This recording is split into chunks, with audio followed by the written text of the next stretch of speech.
When I think back to that afternoon, I still get chills. It started like any other Sunday, sunlight through the curtains, the smell of freshly brewed coffee, and a soft hum of the old radio in my kitchen. But by evening, everything I believed about family, trust, and kindness would crumble. Because that was the day a guest in my own home, a quiet young woman I barely knew, looked at me with fear in her eyes and whispered, "Don't drink that coffee." At first, I laughed. It sounded ridiculous. Why would anyone warn me about my own coffee? It was just a simple cup, made by my daughter-in-law as she always did. But something in the girl's trembling voice made my heart stop.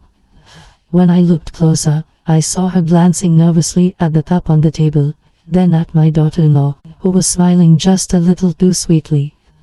That's when I realized something was very wrong. I didn't take a sip that day.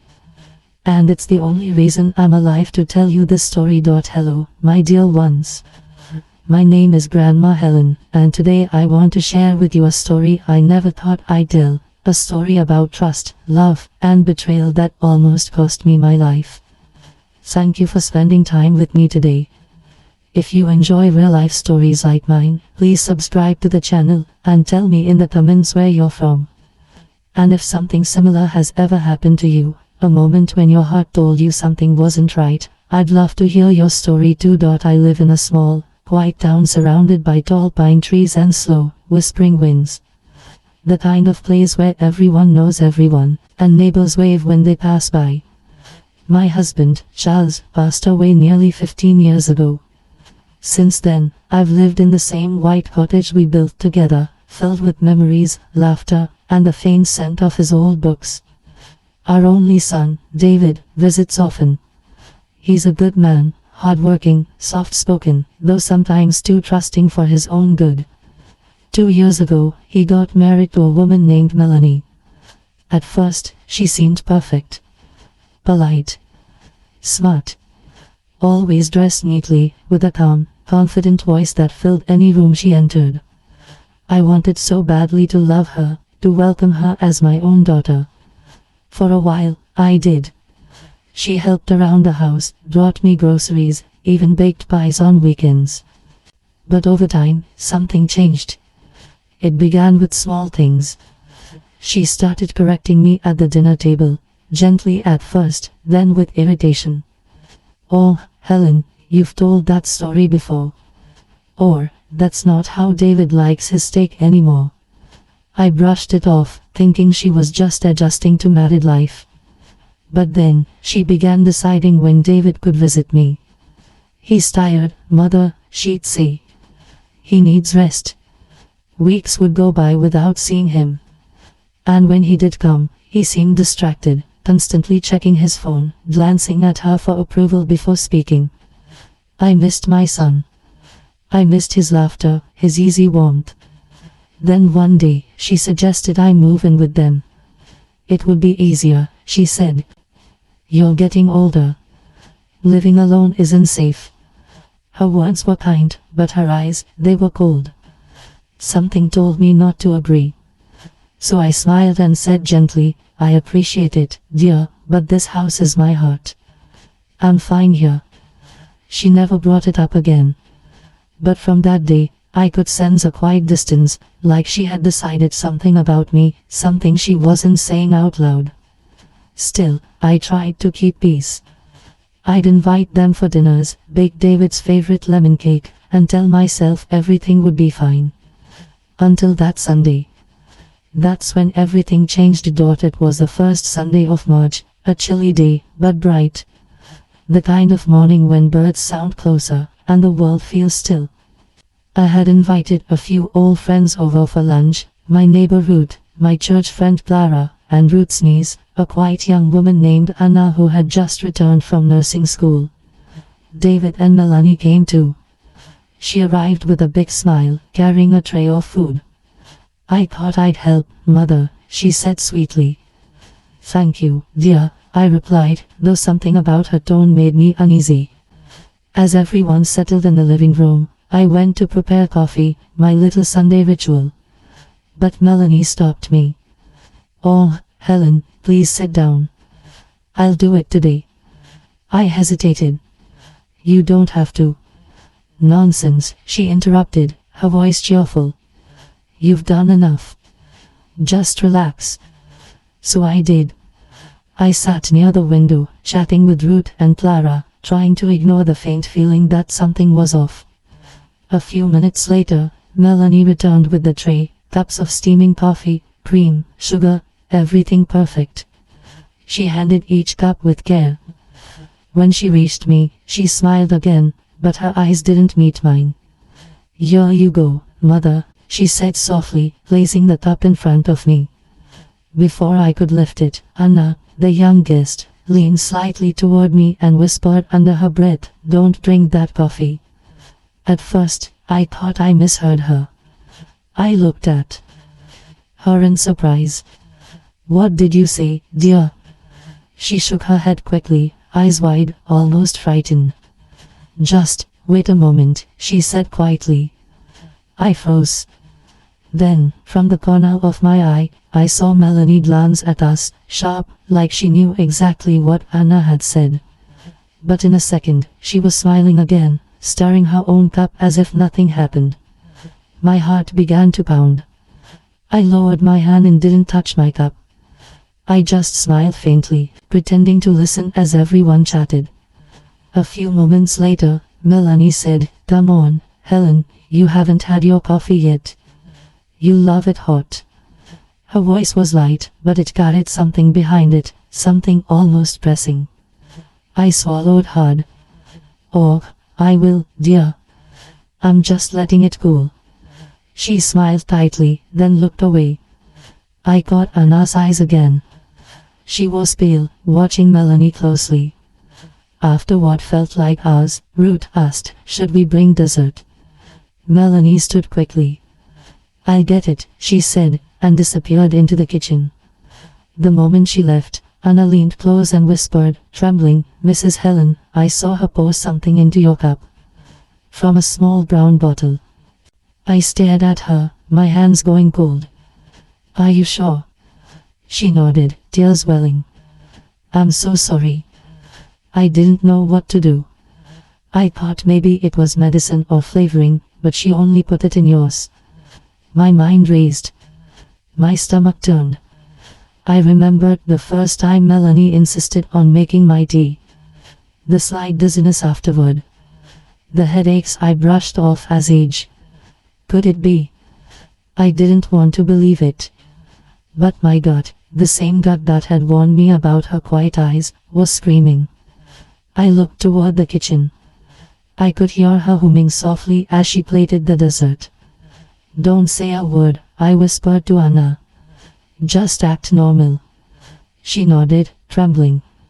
When Melanie returned, she carried lemon cake, my favorite. She smiled again, setting it down with care. "I hope everyone's hungry." I pretended to take a bite but hardly tasted it. My mind was spinning. The moment they left that evening, I locked the door and collapsed in my chair. My hands were shaking. What had she poured in my cup? And why? I didn't sleep that night. I sat by the window, staring into the dark, listening to the clock tick. By morning, I made a decision. I needed to know the truth. So, I called Anna. She sounded nervous but agreed to meet me at the cafe in town. When we met, she brought something with her, a small napkin folded neatly. "I'm sorry," she whispered, handing it to me. "I poured a little of your coffee into this when nobody was looking. I thought, if something happened, someone should know." Inside was a faint brown stain, a trace of the coffee I never drank. I thanked her, tears in my eyes. "You may have saved my life." That afternoon, I drove to the police station and asked to see an officer privately. I told them everything, every small detail, from the coffee to Anna's warning. They took the napkin and promised to send it to a lab for testing. 2 days later, they called me back. And when they told me what they found, my whole world stopped. When the police officer called me back, I remember sitting by the window, holding the phone with trembling hands. The morning light felt cool, almost harsh. "Mrs. Helen," the officer said softly, "we sent the sample for testing. It contained traces of a strong sedative mixed with a chemical compound used in cleaning products. Even a small amount could make you very ill." For a long moment, I couldn't speak. I just sat there, staring at the sunlight on the wall, trying to breathe. My throat went dry. "You mean, it was poison?" "Yes, ma'am," he said gently. "We believe someone may have tried to harm you." "Do you have any idea who could have done this?" I closed my eyes. Her face flashed before me, that soft, polite smile, her careful hands pouring my coffee, the way she always insisted on making my meals lately. But my heart refused to believe it. No, I thought. Not Melanie. Not my daughter-in-law. My son's wife. I wanted to defend her, to say there must have been a mistake. But deep inside, something cracked open, the truth I had been avoiding for months. The headaches. The nausea. The sudden dizzy spells after tea or soup she made. They weren't signs of age. They were warnings I ignored. I swallowed hard. "Officer, please, don't tell my son yet. I need to handle this carefully." He hesitated, then agreed. "All right, ma'am. But please don't meet her alone for now. We'll keep this report confidential until you decide what to do." When I hung up, my body felt like stone. For the rest of the day, I sat in silence, thinking of every moment I had spent trying to win her heart, the gifts, the dinners, the gentle conversations. Had all that kindness meant nothing to her? That evening, David called. "Hi, Mom. Melanie and I were thinking to stop by tomorrow. Maybe bring you some dinner." My heart skipped. I could almost hear her voice in the background, cheerful, pretending as if nothing had happened. I forced a calm tone. "Oh, that's sweet, dear, but I'm a little tired. Maybe later this week." "All right," he said. "She'll be disappointed. She really wanted to see you." "Yes," I whispered. "I'm sure she did." That night, I prayed. Not for justice, but for courage. The next morning, I decided I needed answers. Not from the police, not from gossip, but from her. So, I did something that even now feels unreal. I invited her over. "Melanie," I said on the phone, keeping my voice steady. "Could you come by this afternoon? I found some of Charles' old things I'd like to give you." There was a pause, then her cheerful tone returned. "Of course, Mother. I'll be there around 2. When she arrived, the house was quiet. I had made tea, but this time, I poured both cups myself. "Sit down, dear," I said gently. She looked slightly uneasy, maybe because I seemed so calm. Her eyes darted to the cups. "Oh, you made tea already?" "Yes," I said, smiling faintly. I thought I'd return the favor. We sat across from each other, the ticking of the old clock filling the silence. I watched her hands. They were shaking slightly as she lifted her cup. I spoke softly. "Melanie, do you remember the coffee you made on Sunday?" She looked up quickly. "Of course." "Why?" There was something strange about it. Her face froze for a second, then softened into a polite smile. "Strange? What do you mean?" I met her eyes. "A guest saw you pour something into my cup. The police tested it." The cup slipped from her hand, spilling tea onto the table. Her face went pale. "I don't understand," she began. "Please," I said quietly, "don't lie. Just tell me why." For a moment, her mask fell away. Her eyes filled with something I hadn't seen before, anger mixed with fear. Then she whispered, "You always took him from me." My breath caught. "David." She nodded, tears spilling now. "He's your son, but he's my husband. And he always compares me to you. Every time I cook, Every time I clean, every time I make a mistake, he says, Mom never did it that way. I felt my heart twist. So you thought hurting me would fix that? She covered her face. I didn't mean to kill you. I just wanted you weak, dependent. I thought if you needed help, you'd move in with us, and then I could control things. The room felt heavy. I didn't speak for a long time. Finally, I said softly, I forgive you. Her head shot up. What? I forgive you, I repeated. Because hate only grows when we feed it. But I will not let you near me again. Her lips trembled. Are you going to tell David? I sighed. He deserves to know. But I'll let him hear it from me, not the police. She began to cry, quiet, broken sobs. I stood, walked to the window, and looked outside. The world was still, the same trees, the same soft wind. Yet everything had changed. When she finally left, I called the officer. It's done, I said. Please make sure she gets help. Not prison, if possible. She needs a doctor more than a cell. He agreed to work with the mental health department. That night, I called my son.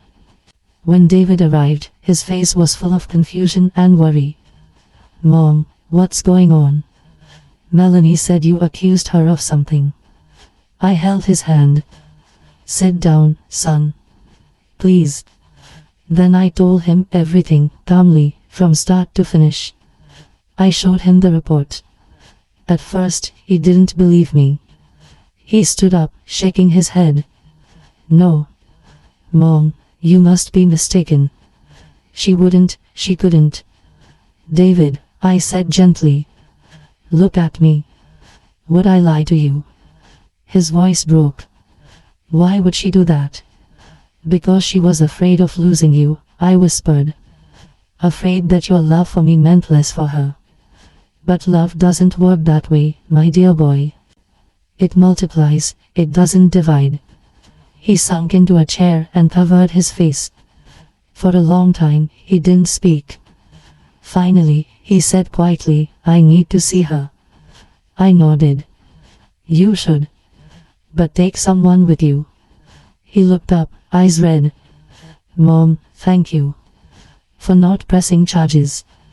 I don't want revenge, David. I just want peace. He hugged me then, tight, like he used to when he was little.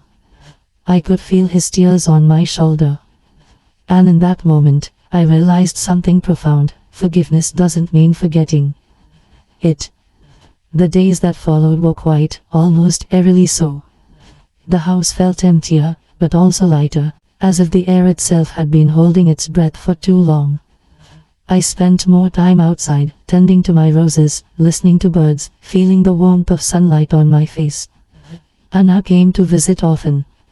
She brought cookies, books, and laughter. Sometimes, we'd just sit on the porch and watch the sky change colors. You really forgave her? She asked one afternoon. Yes, I said softly. Because I've learned that bitterness only poisons the soul. And I've had enough poison for one lifetime. She smiled sadly.